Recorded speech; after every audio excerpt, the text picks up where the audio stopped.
Halo sahabat Tapis dimanapun Anda berada. Tabi pun. Kembali lagi bersama saya Rifki Arif dalam acara podcast kita yang berjudul Tapis, Talk About Phenomena in the Sea. Kita hari ini kedatangan tamu spesial nih dari Pusat Meteo Penerbangan.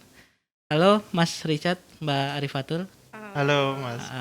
Sebelumnya gini, eh Tabi pun itu khas di sini. Salam. Jadi Tabi pun. Jadi jawabannya iya pun. Oh iya pun. Jadi perkenalan nih kan. Siap. Mungkin Mbak sama Mas udah baru berapa kali ya ke Lampung ya? Iya. Baru 2 kali ada? Dua kali. Kalau saya 2 kali. Ini yang kedua ya berarti kedua. ya. Ini kan menarik nih karena kami kan ini di sini kan maritim ya. Kedatangan tamu dari penerbangan. Jadi ya saya mau nanya ngapain aja sih di med penerbangan ya. Jadi kan saya kan belum tahu karena kan saya biasanya taunya ya di Pusmar, di Pusat Maritim. Nah, di penerbangan tuh tupoksinya apa aja? Tuh. Oke. Jadi gini Mas. Kalau di Pusat Meteorologi Penerbangan itu dia selain tupoksi untuk di dunia penerbangan seperti contoh memberikan informasi layanan meteorologi penerbangan, itu juga ada tupoksi yang mana menjadi pembina teknis dari stasiun meteorologi. Nah, pembinaan teknis ini juga tidak hanya di bagian meteorologi penerbangan saja, tapi ada juga bagian observasi meteorologi permukaan dan udara atas. Itu ada di salah satu bidang namanya bidang observasi meteorologi. Yeah. Nah, kemudian kami dari sub bidang manajemen observasi meteorologi permukaan.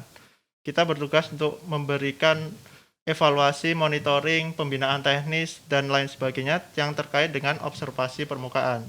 Dan observasi permukaan itu tidak hanya di stasiun penerbangan, tapi di stasiun maritim, stasiun klimat, itu juga melakukan observasi permukaan.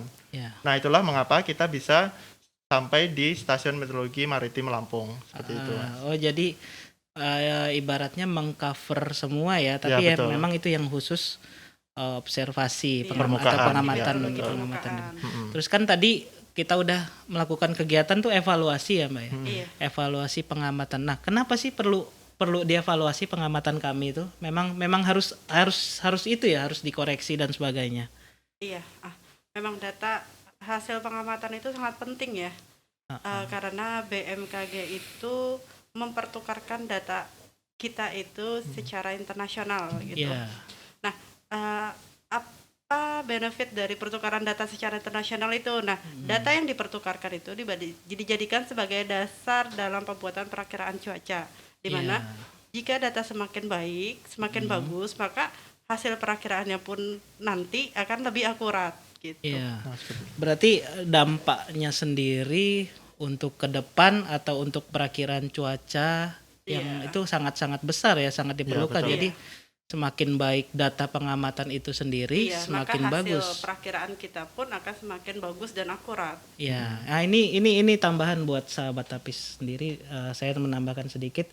Jadi kenapa Mbak Arifatul tadi bilang dipertukarkan secara internasional. Jadi BMKG sendiri itu memang tiap 3 jam ya, tiap 3 jam itu melakukan pertukaran data ke semua negara yang ada di dunia yang tergabung dalam WMO itu ya, World Meteorological Organization itu. Jadi bukan di Indonesia aja, jadi tetap dipertukarkan untuk perakiraan cuaca ke depan gitu. Jadi harapannya data pengamatan itu sendiri semakin bagus, juga semakin akurat. Gitu. Berarti ya itu tadi lah, pokoknya datanya bagus, perakirannya bagus. Ya, gitu. Betul. Terus kalau bicara pengalaman kerja, ada nggak hal-hal menarik yang pernah dirasakan pada saat kerja nih, khususnya di BMKG ya, Mas Richard sama Mbak Arifatul kan udah hampir 5 tahun lebih ya, 5 tahun lebih ya di BMKG ya. Ada nggak pengalaman menarik, Mas Richard? Kalau saya sendiri kan masuk STMKG tahun 2012, kemudian lulus D1 penempatan di Stasiun Meteorologi Perak 1 Surabaya. Itu pengalaman saya itu menjadi observer di observasi permukaan. Pengamat ya Pengamat berarti ya, ya, observer pengamatan. aja. Nah, kemudian lanjut ke STMKG, lulus 2017, kemudian pindah ke Pusat Meteorologi Penerbangan di bidang observasi meteorologi. Ya. Nah, yang paling berkesan saat saya pindah ke Pusat Meteorologi Penerbangan itu tadi itu adalah saat Asian Games. Jadi saat Asian Games itu diperlukan informasi cuaca untuk mendukung kegiatan panahan. Nah, bidang kami di bidang observasi itu diberikan tugas istilahnya memberikan layanan informasi cuaca itu. Jadi saya ke sana pakai portable weather station, kita pasang di sekitar radius arena panahan itu, terus kita memberikan informasi cuaca setiap 15 menit bagaimana observasinya, kemudian perakiraan kira-kira setengah jam ke depan, 2 jam ke depan itu apakah hujan atau tidak. Dan setengah jam? Ya, dan itu digunakan untuk istilahnya melanjutkan kegiatan itu atau tidak gitu. Kalau kondisinya buruk pasti kemungkinan akan ditunda untuk delay dulu ya karena ya itu sama kayak panahan. penerbangan gitu. Itu yang paling berkesan kalau saya. Berarti saya pernah nonton film tuh. Kayaknya panahan hujan ya tetap jalan atau enggak? Kalau pada saat itu ya, pada saat Asian Games pada saat itu kalau hujannya hanya biasa, hujan ringan saja itu masih bisa jalan. Selama tidak ada angin kencang yang besar gitu. Oh iya, angin berpengaruh ya karena panahan belok nanti. Ya, betul. Nah itu. Oh gitu. Jadi pada saat cuaca buruk, ya nggak terlalu buruk tetap jalan, tapi kalau udah angin kencang, hujan lebat sampai nggak kelihatan visibility itunya. ya berarti. Betul, visibility-nya sangat rendah. Oke, Mbak Rifatul nggak ada? Kalau saya mau nanya balik boleh? Oh, waduh. Oke. Saya jadi tamu ya berarti. Iya, silakan Mbak, silakan. Rifki gimana nih pengalamannya? Kan dari pertama di maritim ya? Ya saya dari lahir di maritim. Kayaknya ya, di maritim. Nah itu pengalamannya gimana selama bekerja di BMKG Maritim? Iya. Kalau di maritim sendiri ini bermacam-macam. Apalagi ya pengalaman saya. Kalau di maritim ini kami ada banyak kegiatan kayak ke pelabuhan, terus ikut kapal atau yang disebut dengan pampoyek. Biasanya sih 3 hari trip pendek ke Batam, ke Padang dulu saya pernah. Nah saya luar biasa, saya pernah sebulan di laut itu sebulan.